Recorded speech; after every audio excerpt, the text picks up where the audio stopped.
എല്ലാ പിറന്നാളിനും തന്റെ cinema release ചെയ്യുക എന്നത് നടക്കുന്ന കാര്യമല്ലെന്ന് മോഹൻലാൽ ദൃശ്യം 3 പ്രൊമോഷന്റെ ഭാഗമായി നടത്തിയ വാർത്താ സമ്മേളനത്തിൽ സംസാരിക്കുകയായിരുന്നു അദ്ദേഹം. ദൃശ്യം 3 റിലീസ് ലാലേട്ടന്റെ പിറന്നാൾ ദിനമായ മെയ് 21-നാണ്. ചിത്രത്തിന്റെ റിലീസ് ഈ ദിവസം തീരുമാനിച്ചതിനെ കുറിച്ചായിരുന്നു ലാലേട്ടനോടുള്ള ചോദ്യം. ഇതിന് മറുപടി പറയുകയായിരുന്നു അദ്ദേഹം. അദ്ദേഹത്തിന്റെ വാക്കുകൾ ഇങ്ങനെ: ഈ സിനിമ നമ്മൾ നേരത്തെ റിലീസ് ചെയ്യാൻ പ്ലാൻ ചെയ്തതായിരുന്നു. എന്നാൽ പശ്ചിമേഷ്യൻ സംഘർഷത്തെ തുടർന്ന് നമുക്ക് റിലീസ് മാറ്റേണ്ടതായി വന്നു. സാധാരണ സിനിമകൾ റിലീസ് ചെയ്യുന്നത് വ്യാഴാഴ്ചയോ വെള്ളിയാഴ്ചയോ ആണ്. മെയ് 21 ഒരു വ്യാഴാഴ്ചയാണ്. അതൊരു ഭാഗ്യമായിട്ട് കരുതുന്നു. പിന്നെ ഇങ്ങനെ ഒരിക്കലേ ചാൻസ് കിട്ടുകയുള്ളൂ. അത്രയും ആൾക്കാർ പ്രതീക്ഷയോടെ കാത്തിരിക്കുന്ന ഒരു സിനിമ.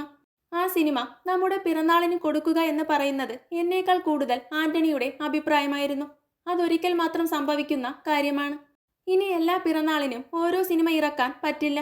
അത് മാത്രമല്ല, ആ ദിവസങ്ങൾ കൂടി വരണം.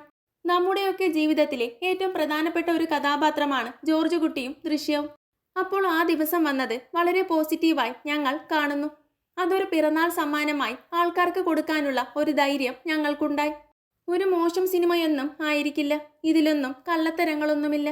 ജോർജ് കുട്ടിക്കും കുടുംബത്തിനും സംഭവിച്ചത് എന്താണെന്ന് എല്ലാവർക്കും അറിയാം.